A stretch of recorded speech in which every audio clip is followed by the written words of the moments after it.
Arlington's police department hides decades of quiet racism behind its uniforms. But today, everything changes.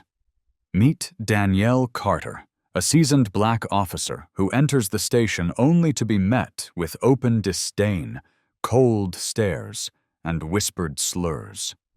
Despite her rank and experience, white colleagues dismiss her presence, mock her behind her back, and sabotage her progress. She isn't just walking into a building. She's walking into a war zone of silent resistance and deep-seated bias. Why is this happening? Who's behind it? And how far will they go to push her out? Subscribe now and follow Danielle's fight for justice. In a city where the badge often speaks louder than truth, Danielle Carter became the name no one expected, but everyone would remember. Arlington, a city stained by quiet racism and whispered injustice, was about to be shaken to its core. For over a century, no black woman had ever led the Arlington Police Department. The thought alone made the old guard scoff. But that changed when the mayor, under growing pressure from civil rights groups and community outrage, made a bold decision. Appoint Danielle, a 42-year-old veteran with iron in her spine and 20 years of frontline experience, as the new chief of police. She was not the kind to smile for the cameras or make empty speeches. Danielle was forged in the fires of street patrols, gang wars, internal betrayal, and racial gaslighting. She had risen through the ranks while constantly being told she was too much, too direct, too serious, too black. Her victories were hard-earned, but every stripe on her uniform was a reminder of the battles fought behind closed doors, of evidence lost, of credits stolen, of performance reviews rewritten to keep her from rising. And still, she rose. But the Arlington force wasn't ready for her. Not even close. Because while the city celebrated her appointment in front of microphones, behind the station walls, officers rolled their eyes, exchanged smirks, and began sharpening their quiet knives. What they didn't know, what they could never prepare for, was how Danielle planned to confront them. On her first day, she did not arrive in a convoy, did not wear her decorated uniform, and did not enter through the front podium, like previous chiefs had done with full ceremony. Instead, she walked in quietly, in dark jeans and a plain blazer, her badge tucked in her purse. No one recognized her. That was the plan. She wanted to see the truth, the raw, unfiltered behavior of the officers she was meant to lead. What she witnessed shook even her seasoned heart. A black teenager sitting quietly in the waiting area was ignored for over 20 minutes. A white officer sipped coffee nearby, whispering to a colleague, "Another one here to play the race card." No one intervened. No one corrected him. The front desk clerk barely lifted his head to speak to her, asking with a sneer, "You lost?" The deeper she walked, the worse it got. Laughter erupted from a break room where a crude joke about affirmative action landed too easily. An old bulletin board still hung photos from past barbecues, every one of them white, every one of them grinning. Not a single black officer's face. Not one. And then came the storm. Lieutenant Mark Braddock, 6'3", with a thick jaw and old-school swagger, Braddock had served for 18 years. Decorated, connected, and deeply bitter, he was the beating heart of the old regime. He stepped in front of Danielle with a scoff, blocking her path. "You lost, sweetheart?" he asked. The word sweetheart hissed like poison. She responded with calm authority, requesting to speak to HR. Braddock rolled his eyes and chuckled, waving to his buddies like she was part of a joke. "You people always got a complaint, huh? Trying to get someone fired now?" The air tightened. She could feel the eyes on her. Some amused, others uncomfortable, but no one stepping in. Not one. Braddock's face turned cold. Let me guess. Community activist? Here to cry about police brutality? She gave no reaction. You should be grateful, you know, he continued. We protect people like you, even when you don't deserve it. Still, she said nothing. She only requested again, firm but controlled, to speak with HR. But Braddock wasn't interested in letting her pass. He stepped forward, chest out, voice lowering into a threat. I think you need to leave before I help you out myself. Danielle didn't flinch. Try, she said, eyes locked on his. That one word triggered the man's fury. With a clenched jaw, he reached out and grabbed her arm. What happened next would become the most viewed video in the city's history. Danielle jerked her arm free, but Braddock retaliated. He punched her. Hard. The room gasped. The punch sent her staggering back into a filing cabinet. Officers chuckled. Well, that escalated, one muttered. A few looked away, uneasy, but Braddock was unfazed. Until the door to the HR office swung open. A man in a tie stepped out, documents in hand. He froze, his face drained of color. Chief Carter, he choked out. The room went silent. One beat, two. Then the air cracked with the sound of jaws hitting the floor. Did you say, Chief? One officer whispered. Braddock's eyes darted between Danielle and the HR rep, as if his reality was collapsing. No, she's not. She can't be. But she was. Danielle Carter slowly stood, straightened her blazer, and looked around the room. Yes, she said, voice clear. I'm the new chief of police, and I just got assaulted in my own station. The silence was deafening. Then came her command. Arrest Lieutenant Braddock. No yelling, no emotion, just authority that couldn't be ignored. Two young officers hesitated, then obeyed. Braddock thrashed, shouted about conspiracies, called it a setup, swore he didn't know who she was. That's the problem, Danielle said. You treated me like every black civilian you disrespect on the streets. The handcuffs clicked shut. Braddock was led out, humiliated in the same station he once ruled. Danielle turned back to the rest of the officers. Let this be clear, she said. This department will change. You can stand with me, or you can be removed. Her voice never wavered. Within 24 hours, the footage leaked. News stations aired it on repeat. Civil rights leaders rallied. Retired officers issued statements of support or shame. The city held its breath, and as public pressure mounted, deeper investigations revealed a web of racist complaints, ignored internal reports, and Braddock's long history of misconduct. He was not alone. Others would follow him out the door, and in the middle of the storm, Danielle Carter stood firm, not as a victim, but as a symbol. A reckoning had come to Arlington, and it wore a badge. In the silence of the Nevada desert, Lieutenant Colonel Aisha Monroe thought she had seen it all. War zones, combat trauma, classified operations. But nothing prepared her for the battlefield of racism she'd face on her own country's soil.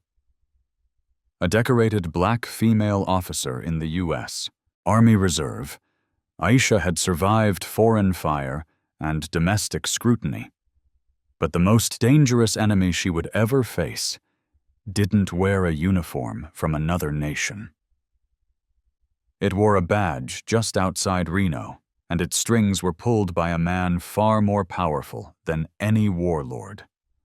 Senator Travis Callahan, a Southern political giant with a clean reputation, a Bible in his hand, and hate in his heart. That day began like any other. Aisha was driving home from a training mission, still wearing her uniform, her medals neatly fastened, her badge of honor displayed. She had taken the long way through rural Nevada, a road she knew, quiet and empty. But as the sun dipped low, flashing red and blue lights in her rearview mirror signaled a detour she never anticipated. The patrol car approached slowly, too slowly. 2 white officers stepped out.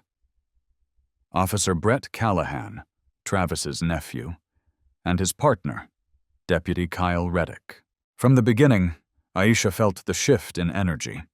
Their hands hovered too close to their holsters. Their eyes scanned her uniform not with respect, but with suspicion. "Step out of the vehicle," Brett said coldly. Aisha calmly complied, identifying herself by rank, offering her military ID and driver's license. But her professionalism was met with sneers. "You think that uniform makes you better than us?" Brett muttered. Reddick chuckled, circling the car. "You people always hiding something." The words stung, not because she hadn't heard them before, but because she knew what came next.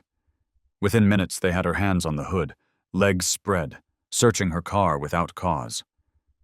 Aisha protested, calmly, legally, citing her rights. But her knowledge only angered them more. Brett slammed her face against the hood. "You don't tell me how to do my job," he hissed. Blood ran from her lip as her medals clinked against the steel, symbols of honor now turned into targets. They cuffed her without charge and threw her in the back of the patrol car. No Miranda rights, no call. She was driven to an isolated precinct off the highway, a place without cameras, a place people got lost in. There, they held her for 9 hours.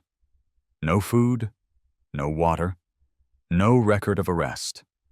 She was stripped of her belongings, forced to stand for hours, questioned about everything from her income to her sexual orientation. Reddick made lewd comments. Brett made threats. "No one's coming for you," he whispered. "Not here. Not now." But he was wrong. Someone did come. Aisha's commanding officer reported her absence when she failed to check in. When the local sheriff refused to cooperate, word leaked to a few journalists. And suddenly, the precinct had eyes on it. Aisha was quietly released at dawn, bruised and humiliated, told to forget this ever happened. But she didn't forget. She couldn't. The nightmare wasn't over. It was only beginning. When Aisha filed a complaint with Internal Affairs and the Nevada Department of Justice, the case was quietly dismissed for lack of evidence. Body cams? Malfunctioned? Arrest logs? Missing. Witnesses? Unavailable. Aisha pushed further, speaking to civil rights lawyers, giving interviews to trusted reporters. But the deeper she went, the more resistance she met. Anonymous threats began showing up. First emails, then letters slid under her apartment door. Her car was vandalized. Then someone leaked her military file, twisting it, painting her as unstable, a possible security risk. The media turned. Headlines shifted from decorated officer abused by police to was she hiding something? The smear campaign was coordinated, precise, and vicious, but Aisha kept fighting. She followed the money, the political connections. That's when the name, Senator Travis Callahan, surfaced. The web was thicker than she imagined. Travis Callahan, a powerful, media-friendly Southern senator with a spotless public image and a ruthless private grip on Nevada law enforcement, was not only related to Officer Brett Callahan, but also had stakes in prison contracts, precinct budgets, and private security firms operating across the Southwest. Racist officers were protected. Whistleblowers were blackballed. The senator's empire thrived on silence and fear. Aisha, had just become his newest target. The attacks escalated. Her apartment was broken into, military gear stolen. Her sister received a call from a private security firm warning her to convince your sister to stop digging. One night, Aisha returned home to find her dog poisoned. She cradled the lifeless body, shaking, furious. But she didn't cry. She went back to work, only to discover she was being placed on administrative leave pending psychological evaluation. Her own government was turning against her. She was labeled paranoid, erratic, possibly unstable from prior combat exposure. Even some former allies distanced themselves, fearful of losing funding or careers. But Aisha wasn't done. She started recording everything: meetings, phone calls, suspicious encounters. With the help of an independent journalist, Eli Navarro, she compiled a dossier, dozens of pages of evidence, leaked emails, whistleblower testimony, even photos of off-the-books meetings between Callahan's aides and rogue officers. Together, they built a case. But getting it to the public would be another war. The major networks wouldn't touch it. Editors said it was too explosive, legally risky, career-ending. But one outlet finally agreed to publish it, but hours before release, their website was mysteriously shut down by a cyber attack.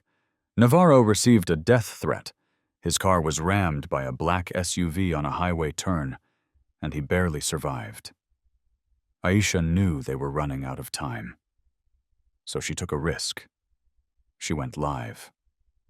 On a Tuesday night, using an encrypted stream, Aisha broadcast her story to the world. She detailed every moment, every bruise, every name, every threat. She exposed the precinct, the officers, the corrupted DA, and ultimately, Senator Travis Callahan. The video spread like wildfire. Millions watched. Hashtags exploded. Activists marched. Investigators reopened the case under federal pressure. Callahan, cornered, tried to discredit her. He gave a televised statement calling Aisha a disgraced soldier with mental instability and blamed radical groups for manipulating her. But Aisha had the receipts, Then, a blow she didn't see coming. Deepfake videos surfaced. Fabricated footage of Aisha in compromising situations, false audio of her threatening an officer, doctored text messages implying criminal behavior. Callahan had turned technology into a weapon. Suddenly, the narrative blurred again. Was she a hero, or had she gone too far? News outlets hesitated. Supporters wavered. Even some civil rights groups urged her to take a step back for now. But Aisha stood firm. "They will bury the truth if we let them," she said. "And I refuse to be buried." Her mental health deteriorated. The stress, the loss of friends, the betrayal by systems she once defended. It all took its toll. She began to isolate herself, fearing even her allies might be turned. At night, she heard phantom knocks. In the mirror, she no longer saw a soldier. She saw a woman unraveling. But one morning, she woke to a message from Eli. "We've got it. A former Callahan aide is ready to go public. Full testimony. Emails. Everything. The final piece. The turning point."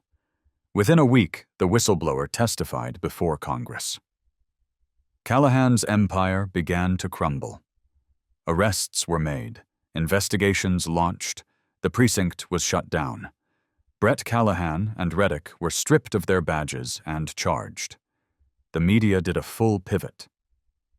Aisha Monroe became a symbol of defiance, a face of justice, but the scars remained. She didn't ask for parades. She didn't want the spotlight. What she wanted was peace. In her final interview before retreating from public life, she sat before the camera, eyes tired but unyielding. "This isn't just about me," she said.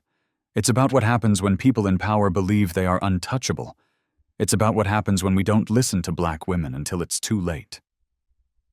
She paused, her voice steady. "Don't wait for the next Aisha Monroe to suffer before you care." In the silence of the Nevada desert, Lieutenant Colonel Aisha Monroe thought she had seen it all. War zones, combat trauma, classified operations.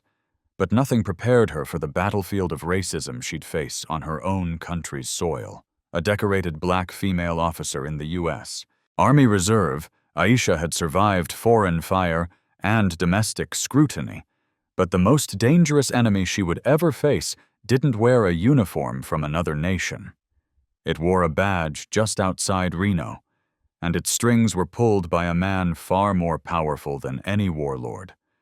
Senator Travis Callahan, a Southern political giant with a clean reputation, a Bible in his hand, and hate in his heart. That day began like any other. Aisha was driving home from a training mission, still wearing her uniform, her medals neatly fastened, her badge of honor displayed. She had taken the long way through rural Nevada, a road she knew, quiet and empty. But as the sun dipped low, flashing red and blue lights in her rearview mirror signaled a detour she never anticipated. The patrol car approached slowly, too slowly. 2 white officers stepped out. Officer Brett Callahan, Travis's nephew, and his partner, Deputy Kyle Reddick. From the beginning, Aisha felt the shift in energy. Their hands hovered too close to their holsters. Their eyes scanned her uniform not with respect, but with suspicion. "Step out of the vehicle," Brett said coldly. Aisha calmly complied, identifying herself by rank, offering her military ID and driver's license. But her professionalism was met with sneers. "You think that uniform makes you better than us?" Brett muttered. Reddick chuckled, circling the car. "You people always hiding something." The words stung, not because she hadn't heard them before, but because she knew what came next. Within minutes, they had her hands on the hood, legs spread, searching her car without cause. Aisha protested, calmly, legally, citing her rights, but her knowledge only angered them more. Brett slammed her face against the hood. "You don't tell me how to do my job," he hissed. Blood ran from her lip as her medals clinked against the steel. Symbols of honor now turned into targets. They cuffed her, without charge, and threw her in the back of the patrol car. No Miranda rights. No call. She was driven to an isolated precinct off the highway, a place without cameras, a place people got lost in. There, they held her for 9 hours. No food, no water, no record of arrest. She was stripped of her belongings, forced to stand for hours, questioned about everything from her income to her sexual orientation. Reddick made lewd comments. Brett made threats. "No one's coming for you," he whispered. "Not here. Not now." But he was wrong. Someone did come. Aisha's commanding officer reported her absence when she failed to check in. When the local sheriff refused to cooperate, word leaked to a few journalists, and suddenly the precinct had eyes on it. Aisha was quietly released at dawn, bruised and humiliated, told to forget this ever happened. But she didn't forget. She couldn't. The nightmare wasn't over. It was only beginning. When Aisha filed a complaint with Internal Affairs and the Nevada Department of Justice, the case was quietly dismissed for lack of evidence. Body cams? Malfunctioned. Arrest logs? Missing. Witnesses? Unavailable. Aisha pushed further, speaking to civil rights lawyers, giving interviews to trusted reporters. But the deeper she went, the more resistance she met. Anonymous threats began showing up. First emails, then letters slid under her apartment door. Her car was vandalized. Then, someone leaked her military file, twisting it, painting her as unstable, a possible security risk. The media turned. Headlines shifted from decorated officer abused by police to was she hiding something? The smear campaign was coordinated, precise, and vicious. But Aisha kept fighting. She followed the money, the political connections. That's when the name Senator Travis Callahan surfaced. The web was thicker than she imagined. Travis Callahan, a powerful, media-friendly Southern senator with a spotless public image and a ruthless private grip on Nevada law enforcement, was not only related to Officer Brett Callahan, but also had stakes in prison contracts, precinct budgets, and private security firms operating across the Southwest. Racist officers were protected. Whistleblowers were blackballed. The senator's empire thrived on silence and fear. Aisha had just become his newest target. The attacks escalated. Her apartment was broken into, military gear stolen. Her sister received a call from a private security firm warning her to convince your sister to stop digging. One night, Aisha returned home to find her dog poisoned. She cradled the lifeless body, shaking, furious, but she didn't cry. She went back to work, only to discover she was being placed on administrative leave pending psychological evaluation. Her own government was turning against her. She was labeled paranoid, erratic, possibly unstable from prior combat exposure. Even some former allies distanced themselves, fearful of losing funding or careers. But Aisha wasn't done. She started recording everything: meetings, phone calls, suspicious encounters.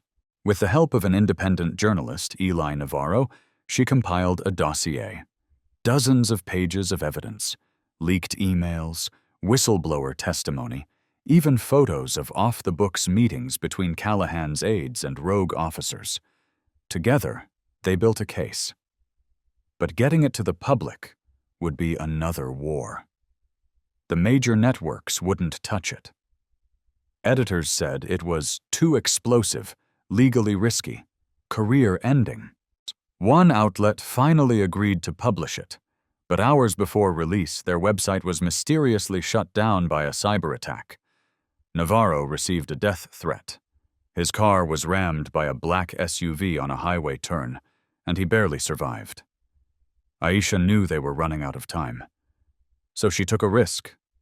She went live. On a Tuesday night, using an encrypted stream, Aisha broadcast her story to the world.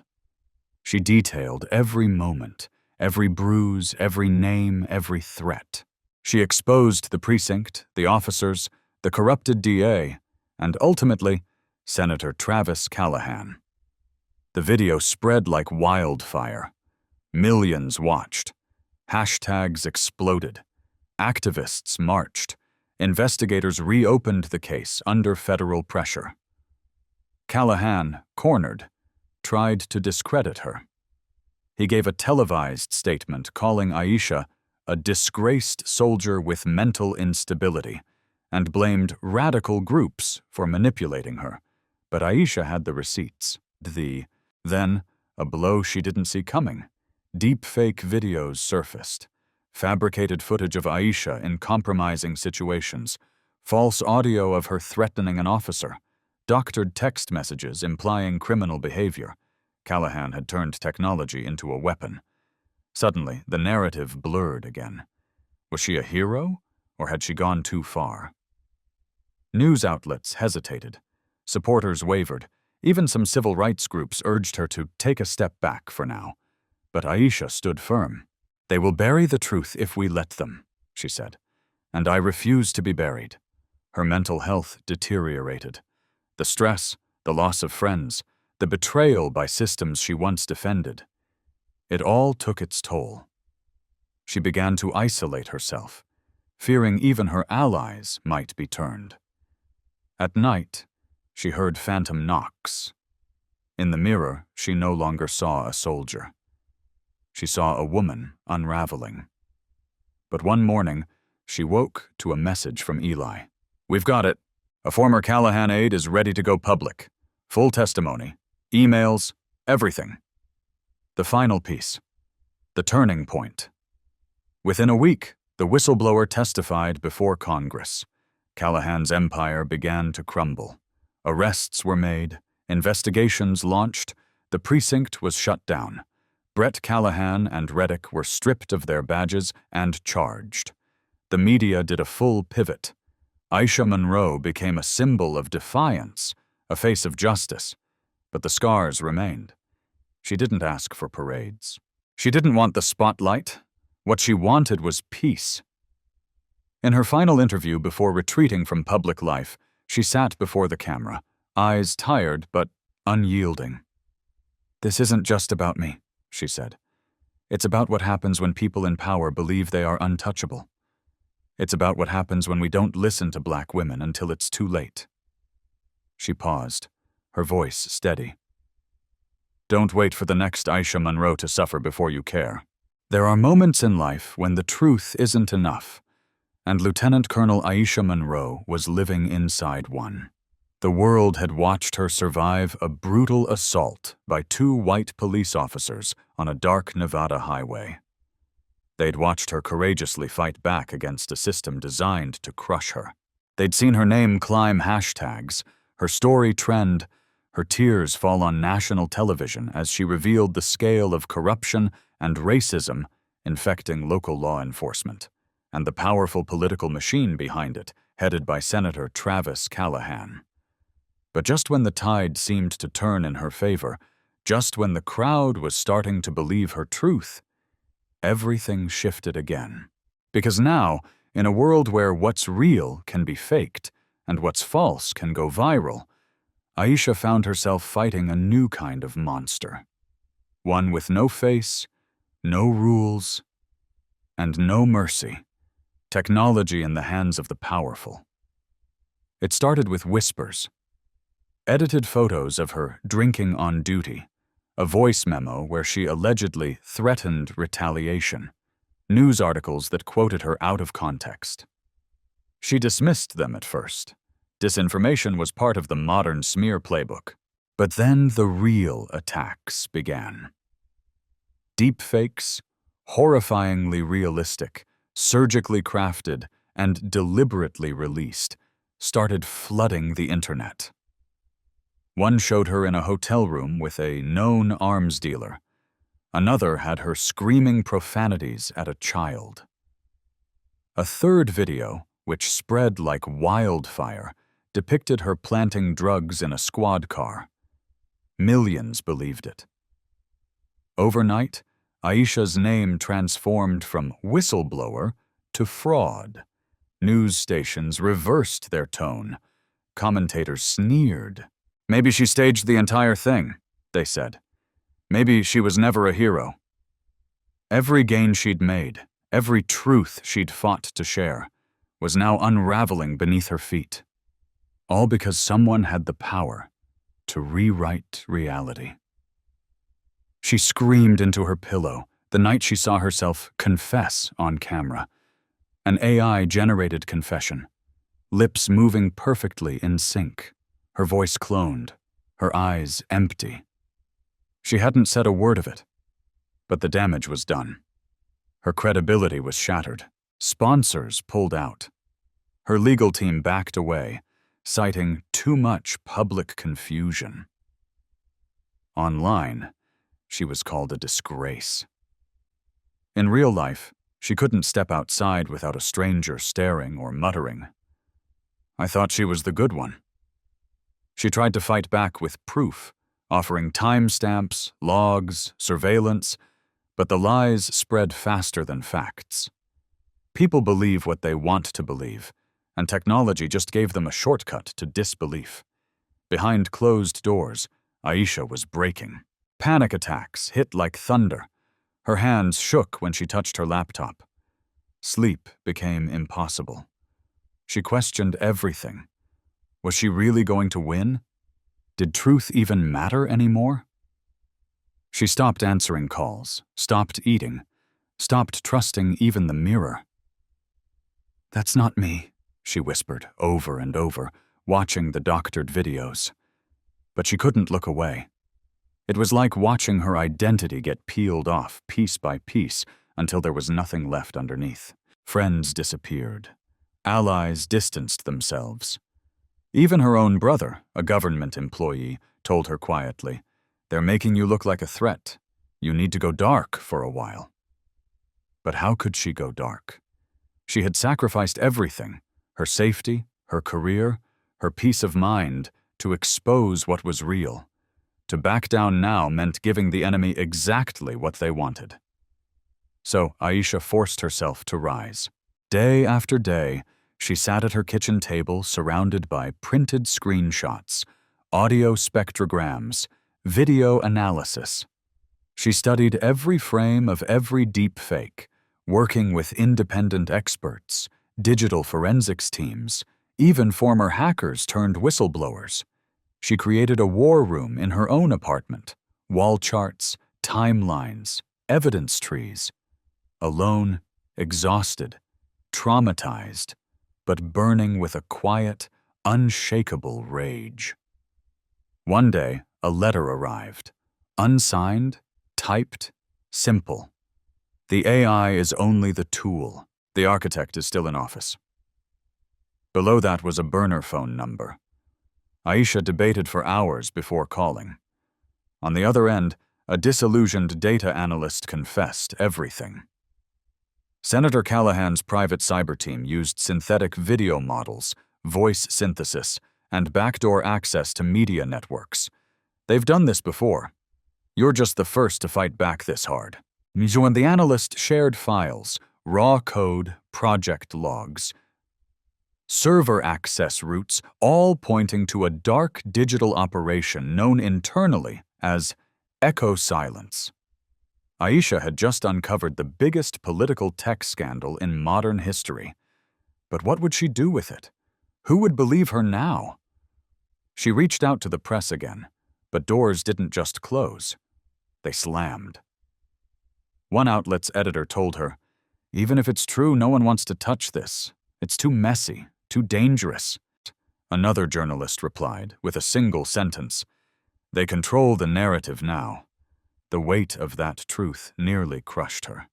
For days, Aisha sat in silence, staring at the growing wall of evidence. She cried, not just from fear, but from something deeper. The betrayal of a world that once promised her if she just told the truth, justice would follow. But then, something shifted. A young black woman, an intern from a small digital rights nonprofit, reached out. "I believe you," she said, eyes wide with pain and admiration. "And I want to help you go viral. Not their version, yours." It wasn't a miracle. It wasn't a big media buy or a CNN spotlight. But it was a start. With her help, Aisha launched a grassroots campaign called Truth Can Bleed, a raw, unfiltered docuseries about digital violence, state corruption, and personal survival. The first video opened not with graphics, not with narration, but with Aisha, seated in a worn hoodie, eyes swollen from days of crying, looking straight into the camera. "I know you've seen videos of me, but most of them aren't real. I'm real, and if you'll listen, just listen, I'll tell you the truth they're trying to erase." That video reached 10,000 views in a day, then 100,000, then 500,000. People started commenting, "I knew something felt off. She's not backing down. Respect." They tried to bury her, but she became the roots. Momentum built. More cyber analysts joined. A digital defense collective helped verify and authenticate her data. The mainstream media couldn't ignore her forever. Finally, a major platform ran a headline. "The deepfake war on Aisha Monroe. What happens when technology lies better than people?" Suddenly, the story flipped again. Congressional hearings were called. Echo silence was subpoenaed. The senator's tech advisor fled the country. The truth, bloodied and scarred, began to rise. But the damage to Aisha? That would never fully fade. She still flinched at random phone calls. She still paused before unlocking her front door. She lost years off her life. Trust, joy, sleep. But she gained something else. A movement. Young activists, digital experts, truth seekers all rallied around her, not just because she was right, but because she refused to disappear. And now, standing in front of the U.S. Senate. Giving testimony about AI abuse and digital weaponization, Aisha Monroe was not just speaking for herself. She was speaking for everyone who's ever been digitally erased, rewritten, or destroyed by powerful men hiding behind code. Her voice cracked only once during her testimony. Not when she described the assaults, not when she described the death threats, but when she described the feeling of watching a fake version of herself convince the world she was a criminal. That, she said, was the loneliest moment of her life. But she didn't end her speech with pain. She ended it with fire. You can deepfake my face, my voice, even my tears. But you cannot fake the truth. And as long as I'm alive, I will not let you. In an age where truth could be deepfaked and reality edited in real time, Lieutenant Colonel Aisha Monroe learned the hardest truth of all. Sometimes, the most dangerous war isn't on foreign soil. It's at home, in the shadows, waged by powerful men who twist technology into a weapon and silence into a currency. Aisha, a black woman in uniform with 22 years of military service, had already survived the bruises of racism, the weight of being doubted in every room, the whispering eyes that looked past her rank and only saw her skin. But nothing, absolutely nothing, prepared her for the battle that would unfold after she dared to speak out about the brutal assault she endured on a dusty Nevada roadside at the hands of 2 white officers. When she told the truth, she thought the world would rally. For a moment, it did. Hashtags lit up with her name. Crowds filled the streets holding signs that read, "Protect Aisha." News anchors described her as courageous, dignified, a patriot. But it didn't last. Because someone was watching. Someone with more power than a badge. Senator Travis Callahan, white, Southern, clean-cut, well-connected, had built his empire on backdoor deals, private prisons, and silence. He couldn't afford a soldier like Aisha turning public opinion, shining a light on his network of protected officers and falsified reports. So he reached for the one tool that could kill a truth no bullet could: technology. It started quietly. A strange tweet falsely quoting Aisha, calling all police white supremacists. A blog post claiming she had doctored her wounds. The noise was irritating, but she'd seen smear campaigns before. It wasn't until she woke up to the first deepfake that she realized she was under a different kind of attack. There she was, her face, her voice, on video saying things she had never said, in places she had never been. "I lied about everything," the fake Aisha whispered into the camera. "I wanted attention." The video was perfect. Her mannerisms, her tone, even the trembling in her hands. AI had mimicked it all. Her stomach twisted as she watched herself tear down everything she had fought to build. She dropped her phone and curled into herself, rocking slowly on the floor, whispering, "That's not me. That's not me." But the internet didn't care. The video exploded. Overnight, she became a punchline. Fake soldier exposed. Deepfake or confession? Aisha the actor, She tried to fight it. She went live, raw and unfiltered, clutching her dog tags as she spoke from the heart. I didn't lie. I didn't fake anything. Please, look at me. But people didn't want the truth. They wanted drama. They wanted clicks. And what could be more dramatic than the rise and fall of a black woman in uniform, brought down by her own alleged deception? The damage accelerated. Anonymous accounts began sharing altered footage. Aisha appearing in a hotel with a drug dealer, yelling racial slurs, hiding bags of money. It was all fake. She knew it. She knew. But the videos were so real, even her mother called her crying, asking, "Baby, please tell me none of this is true." That moment broke her. The one person who knew her soul now doubted her eyes. Aisha didn't respond. She sat in her kitchen, staring at the wall, unable to eat, unable to sleep, unable to breathe. But the deepfakes weren't the worst part. The silence was. When she reached out to the news outlets who had once praised her, they declined to cover the story. "It's too confusing for the public," they said. When she contacted civil rights organizations, their responses were cold, calculated. "We believe you, but we can't fight AI in court. It's a losing battle." Aisha began receiving letters from law firms saying she was being considered for charges of defamation. Defamation for claiming that reality was real. One night, someone spray-painted "liar" across her garage. Another night, someone hacked into her apartment's smart thermostat and turned the heat to 110 degrees. She stood in the hallway drenched in sweat, screaming into the void. "Why won't anyone help me?" But no one answered. Because Aisha wasn't just fighting corruption anymore. She was fighting perception. And perception, in a digital world, could be engineered, replicated, sold, and broadcast faster than truth could blink. She began to unravel. Her hands shook constantly. Her military ID felt like a joke.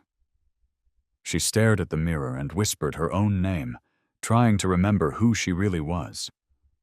Her counselor called it digital disassociation. The more she saw fake versions of herself online, the less she recognized her own face. Every night she woke from nightmares where she was drowning in her own voice, where 1,000 Aishas shouted lies while she stood silent in the corner, unheard. She avoided windows, fearing snipers. She stopped checking her phone, fearing the next blow. She disconnected her camera, unplugged her laptop, wrapped her mirror in a towel. Still, the world spun. Still, the lies spread. But somewhere inside her, beneath the trauma and terror, a sliver of steel remained. She had been a soldier. She had survived things others couldn't imagine. And she would survive this. One trembling morning, she reopened her files. She built a digital war board, evidence of altered videos, timestamps, original footage, server traces. She reached out to underground coders, cybersecurity whistleblowers, former AI developers, people the mainstream wouldn't listen to, but who knew how the digital world worked. Slowly, painfully, she assembled her counterstrike.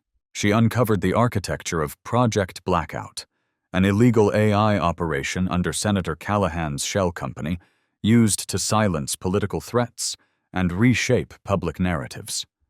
She had proof: emails, code snippets, private contracts with AI labs, even payout records to influencers who shared the fakes. Now came the hardest question: who would believe her? Then, a miracle. A young freelance journalist named Maya Lin agreed to listen. She had seen the video of Aisha's assault and believed it. She also believed the world had been too quick to discard the black woman who bled for their cause. Maya published an exposé titled "The Deepfake War: How One Woman Was Digitally Erased." It didn't go viral right away, But slowly, piece by piece, the story reached more eyes. A tech ethics professor shared it. Then a senator from Oregon. Then a retired intelligence officer. The tide began to shift. Again. Media started asking questions. A federal investigation was opened. Congressional hearings were announced. And in the middle of it all, Aisha sat in her dark apartment, watching a notification blink across her screen. Do you still want to share your truth? Millions are listening now. She did. Her final video was recorded with trembling hands and unfiltered pain. Her eyes were sunken. Her voice was quiet. But her words rang like thunder. This is not just about me. It's about the power to rewrite history while the truth is still living. I lost years of my life. I lost my health. I lost the ability to walk into a grocery store without someone calling me a fraud. All because I told the truth, and someone decided that wasn't convenient. They stole my voice, but not my will. Not my story. The video hit 2 million views in 3 days. A week later, Senator Callahan's tech chief was arrested trying to destroy digital evidence. A secret AI lab used for deepfake creation was raided in Arizona. And Callahan himself. He denied everything, until a hacker released leaked phone calls, laughing with advisors about destroying that military bitch. His empire collapsed. But Aisha? She was still rebuilding. Even after her name was cleared, even after the public cried out with apologies, even after new laws were introduced to regulate political AI use, Aisha Monroe could not return to the woman she was. But maybe she didn't need to, because now she was something else. A symbol of resistance in a synthetic age, a voice that refused to be overwritten. She walks differently now, slower, heavier. But her steps are deliberate. She lives off-grid, visits schools, speaks to students about digital literacy, teaches them how to recognize manipulation. She teaches them to ask, who benefits from the lie? Who suffers from the silence? No one really knows what Judge Michaela Royce did in those missing 72 hours. No files, no footage, no formal record. But the world felt the tremor of her choices. One day, she was just a name on a court docket. Another overqualified black woman quietly navigating a judicial system rigged against people like her. And the next? Headlines. Whispers. Government silence. Social media lit up with fragments of her image, blood on her collar, a cracked gavel, a courtroom door kicked off its hinges. They said she went too far. They said she went rogue. But those who knew Michaela, the real Michaela, knew something deeper had pushed her. Something terrible. Something buried so deep inside the justice system that to name it would be to destroy the very idea of law itself. She had been patient for years, rising through the ranks, clenching her jaw at each racist interruption, every dismissal from lawyers who called her Miss instead of Your Honor. When she endured it all, until Case 1097B landed on her docket. And that was when everything began to unravel. No one outside the sealed hearing knew the full contents of that file. Some say it was a police brutality case involving a young black boy beaten into a coma and then framed for resisting arrest. Others whisper it was a racketeering ring involving judges, sheriffs, and politicians across 3 counties. Whatever it was personal, and it was explosive. Michaela had looked at the evidence. Raw, unfiltered, horrifying. Video files, emails, logs of payoffs and digital silence. What she saw made her hands tremble. It wasn't just a system that had failed. It was a machine designed to crush anyone who stood in its way. And standing at its core was a man she had known since law school. Federal Judge Kenneth Rowley, her former mentor, The man who once told her she'd never last on the bench unless she learned how to smile prettier. Joe, a man now at the center of a conspiracy so vast that to expose it meant risking everything. And yet, she didn't flinch. Not Michaela.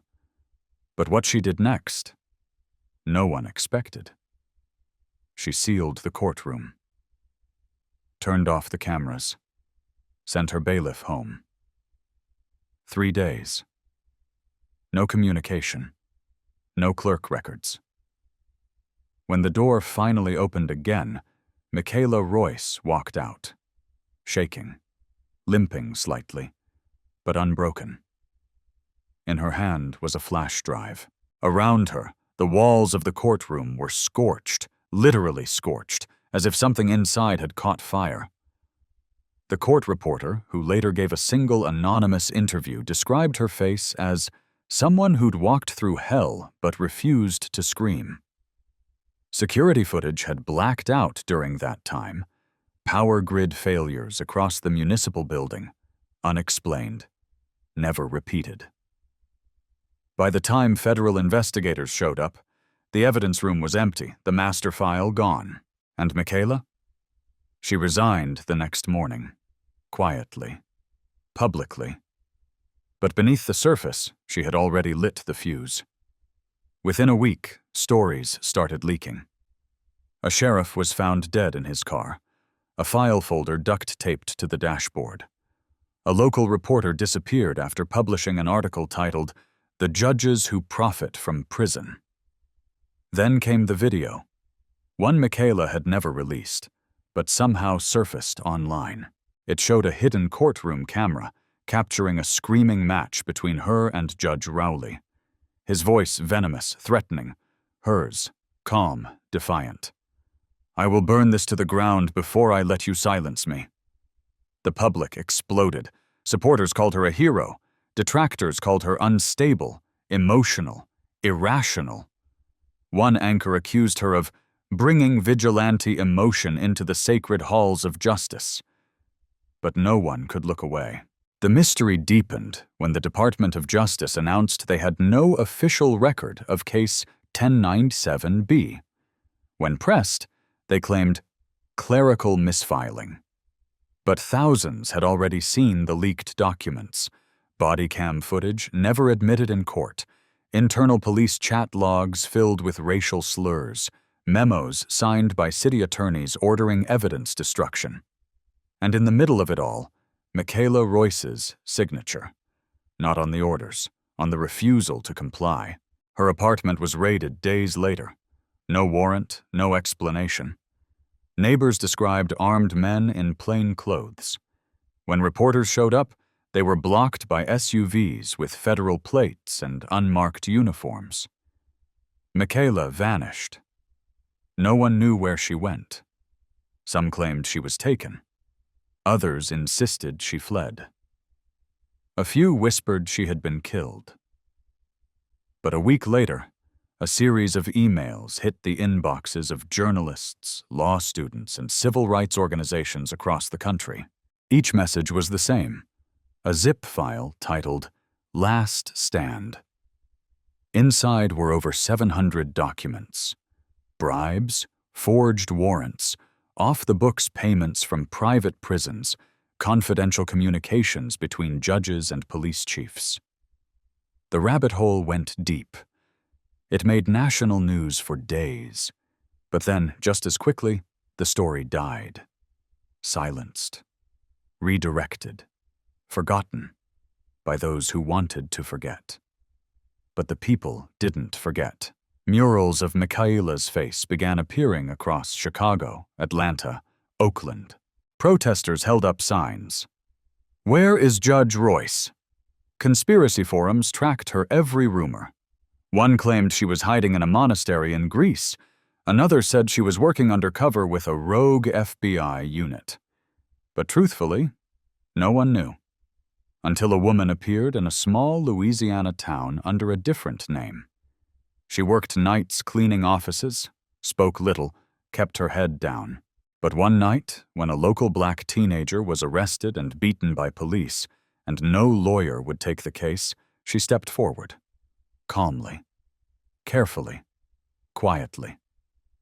She sat in that courtroom, face covered by a wide hat, and she defended him herself. She quoted legal precedent from memory, exposed inconsistencies in the arresting officer's report. Her voice was steady, low, but commanding. The case was dropped. The next morning, someone snapped a photo of her leaving the courthouse. The image went viral. It was her. Michaela Royce had returned, but she didn't call a press conference. She didn't launch a foundation or write a memoir. She went town to town, city to city, using aliases, defending the voiceless, exposing the gaps where justice slipped through. She hacked into judicial archives. She leaked files anonymously. And with every courtroom she entered, whispers followed. Is that her? What did she do in those 72 hours? Why hasn't she been arrested? The government remained silent. No warrants, no charges. And some began to ask, was she being protected? Did someone in power agree with her? Or were they simply afraid of what else she had? Because in every leak, every exposed cover-up, Michaela left behind one thing. A quote. Just 4 words, always typed in bold. I'm not finished yet. That was 2 years ago. Today her movement has no official name, no leader, no donations. But it has followers. Thousands. Law students who study her old rulings. Hacktivists who continue her leaks. Mothers who name their daughters after her. And opponents, those who called her crazy, irrational, a danger to judicial decorum, have grown strangely quiet. Some retired early. Others were quietly reassigned. A few vanished altogether. Michaela herself is still untraceable. But her fingerprints are everywhere. In the reform bill passed quietly in California, in the overnight resignation of a New Jersey judge with known ties to private prison contracts, in the sudden audits of multiple city police departments. No one knows if Michaela will ever return to public life. But her shadow walks beside every judge who dares to misuse the bench. And every young black girl who enters law school now knows her name. At first glance, Kendall Bennett didn't seem like someone who would cause a stir. She walked through the world with quiet grace, a poised presence that turned heads, but never demanded attention. Her outfit was simple but sharp, a tailored navy pantsuit, soft curls pulled back, and subtle diamond studs that caught the light without being loud. She boarded the plane like any other first-class passenger, ticket in hand, polite to the gate agent, calm under the weight of long travel. But as she stepped into the cabin, all it took was a single glance from Madison Brooks, the flight attendant on duty, for everything to shift. Madison's eyes narrowed, her smile tightened. It was the kind of look that said, "You don't belong here." And though Kendall had seen it before, in boardrooms, boutiques, behind half smirks and whispered questions, today it hit differently. Because Kendall wasn't just a passenger. She was the test of whether civility still existed at 30,000 feet. And the turbulence hadn't even begun. It started small, as it often does. Kendall placed her carry-on in the overhead bin and settled into her window seat. No sooner had she sat down than Madison appeared, clipboard in hand, eyes scanning the row. "Excuse me," she said, her tone cool. "Are you sure you're in the right seat?" Kendall looked up, confused. "Yes, 2A." She held up her boarding pass. Madison barely glanced at it before pressing on. "We've had some issues with seat upgrades lately. Do you mind stepping out while I verify?" The other passengers glanced up, but quickly looked away. Kendall's cheeks flushed, not with shame, but with the heat of familiar injustice. Still, she stood, waited quietly, watched as Madison whispered with another attendant, both occasionally looking over at her with clipped expressions, and feigned confusion. After several minutes, Madison returned. "You can go back now," she said curtly. No apology, no explanation. Kendall walked back to her seat, shoulders squared, heart beating just a little faster. She took a breath, tried to shake it off, but it didn't stop there. Mid-flight, as drinks were served, Kendall was skipped. When she politely asked for water, Madison rolled her eyes. "We'll get to you." When meals arrived, Kendall was handed a plastic-wrapped coach option, not the entree offered to every other first-class guest. "Sorry, catering mix-up," Madison said. "We're short on premium meals." But Kendall saw the truth. Other passengers were given choices: warm plates, refills, smiles. She got none of it. Just tight glances and whispered gossip exchanged behind the curtain. The final blow came when Kendall stood to retrieve her jacket from the overhead bin. As she reached up, Madison rushed over. "Ma'am," she said sharply, "you can't access the bins while the seatbelt sign is on. Sit down." Kendall turned slowly. "The sign's off." "It just turned back on," Madison lied. "Please return to your seat before I call the captain." The threat hung in the air like smoke. Passengers nearby stiffened. A man 2 rows back looked on with pity. A woman across the aisle whispered to her husband, "This is just uncomfortable." Kendall sat. Not because she was wrong, but because she knew what was coming. She had seen enough viral videos to know how quickly a black woman could go from passenger to problem. Her heart ached, not just from the humiliation, but from the silent, complicit stares of those around her. She sat in that seat, tears gathering behind her eyes, wondering how much dignity a person had to give up just to land without incident. But what Madison didn't know, what no one on that flight knew, was who Kendall Bennett really was. She wasn't just another tired traveler. She was a corporate attorney, an Ivy League graduate, a strategist with a mind like a steel trap and a memory that held everything. And more importantly, she was the niece of Raymond Caldwell, the recently appointed chairman of the board for Global Sky Airways, the very airline they were flying. A man whose first act in office was a quiet campaign to ensure inclusivity, decency, and accountability across every inch of the company. Kendall hadn't told anyone. She didn't carry herself like someone demanding privilege. She wanted to see, feel, know for herself how people were treated when no one thought they mattered. And now, she had her answer. When the flight landed, Madison approached her again, voice clipped. "We'll need you to wait while other passengers deboard. There's been a report filed regarding your behavior." Kendall blinked. "My behavior?"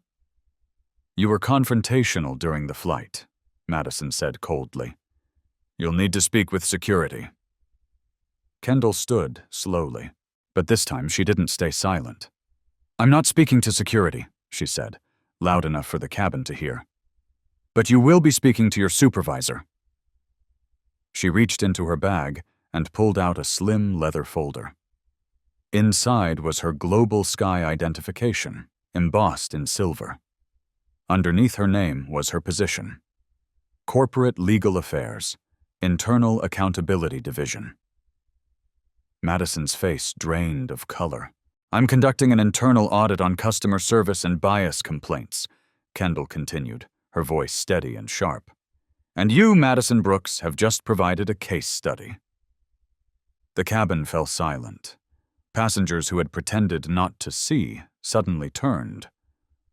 One of them, a man in a business suit, said, "Ma'am, I'm so sorry. I should have said something." Kendall looked at him, her gaze calm. "It's not your apology to make, but thank you for seeing it now."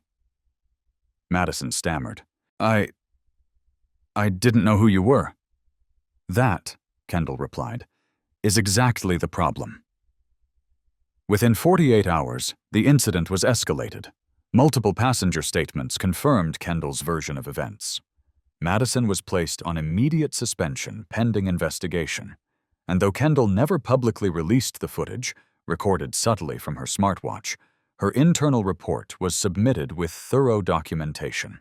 Global Sky Airways issued a company-wide mandate on racial sensitivity retraining, direct accountability protocols for in-flight complaints, and public transparency on discrimination claims.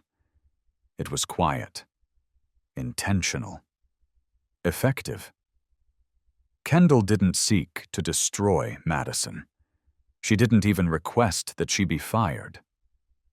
Instead, she requested that she attend a mandatory 6-month community justice program led by a civil rights nonprofit, because Kendall knew that what mattered most wasn't retribution. It was recognition and repair. In the weeks that followed, Kendall returned to her routine.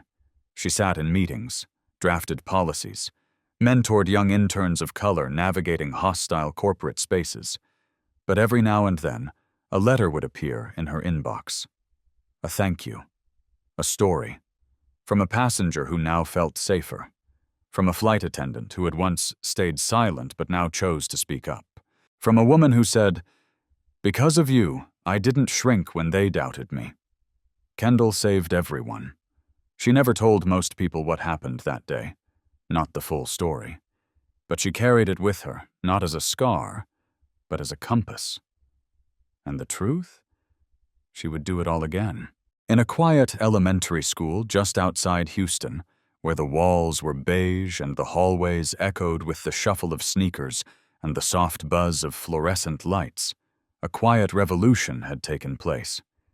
And his name was Elijah Rivers. He was the kind of 6th grader most people overlooked. Too quiet, too polite, too different.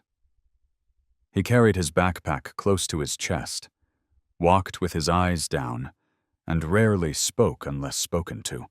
But inside him was a world of sound, rhythm, and emotion, hidden in sheet music and the black and white keys of an old upright piano in his grandmother's garage.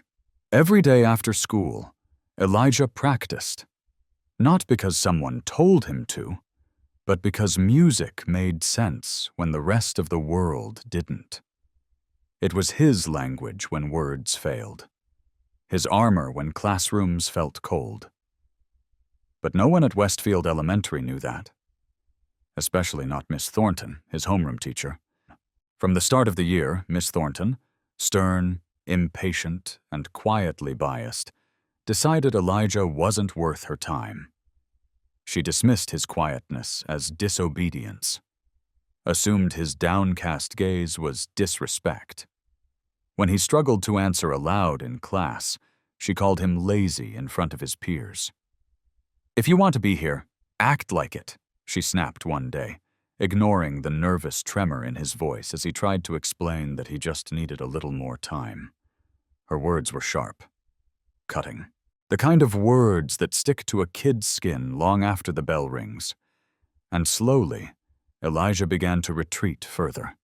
He stopped raising his hand. He stopped trying to explain himself. And no one, not the other students, not the teachers, said a word. Until the day everything changed. It was the day of the school talent showcase. Elijah hadn't signed up. Miss Thornton hadn't even asked. She told the class, only those with real talent should perform. The implication was clear. But that afternoon, as the auditorium filled with parents and teachers, the final slot on the program, simply marked TBD, flashed on the screen. And when it did, Elijah walked onto the stage. The room was silent. He didn't speak, didn't announce himself. He just sat at the grand piano at center stage, took a deep breath, and began to play. And the room changed. Every note was clear, tender, precise. He played with the kind of emotion that adults spend a lifetime trying to reach. The music rose and fell like breath, like grief and hope colliding in harmony. He played a piece he had written himself, dedicated to his late grandfather, who taught him his first chords. The room that once overlooked him was now holding its breath. Teachers leaned forward. Parents froze mid-conversation. Miss Thornton's jaw tightened, then slowly slackened as her face began to shift, from annoyance to discomfort to something like shame. Because in that moment, Elijah wasn't just playing music, he was telling a truth. He was showing them all who he really was. When he finished, there was a pause, just long enough to feel like the world stopped turning. Then came the applause. Not the polite kind, not the good job kind, but the kind that rises from the gut, thunderous, genuine. Some stood, some cried. Elijah stood up, bowed gently, and walked off the stage without a word.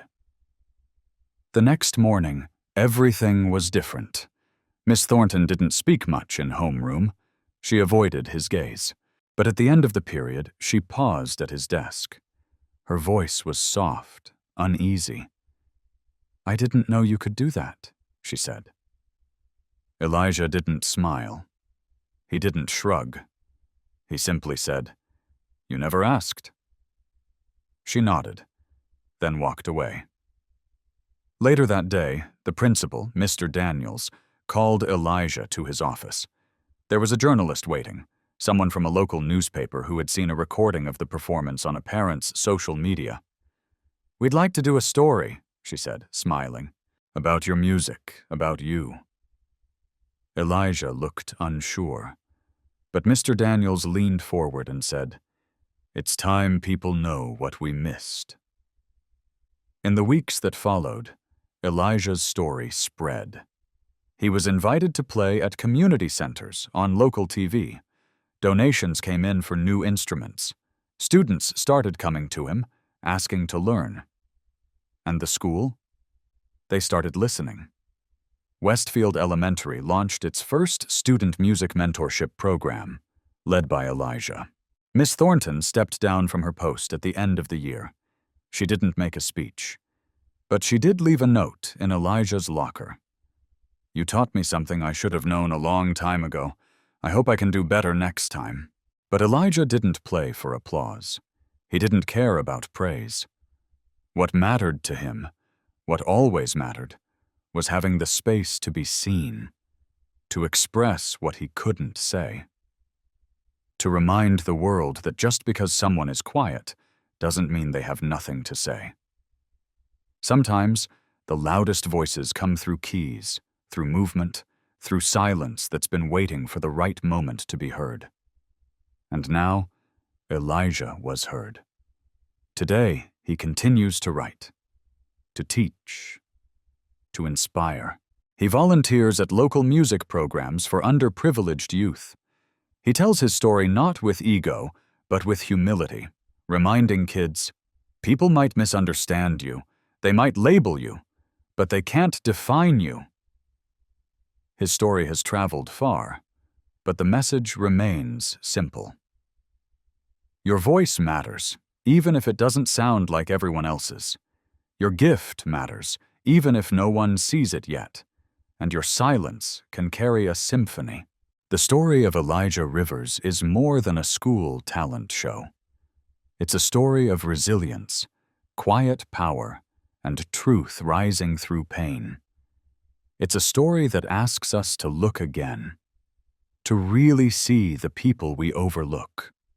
So if this story touched your heart, if you found yourself rooting for Elijah, please drop a comment below to show your support. Tell him what his courage meant to you. Remind him that the world needs more stories like his.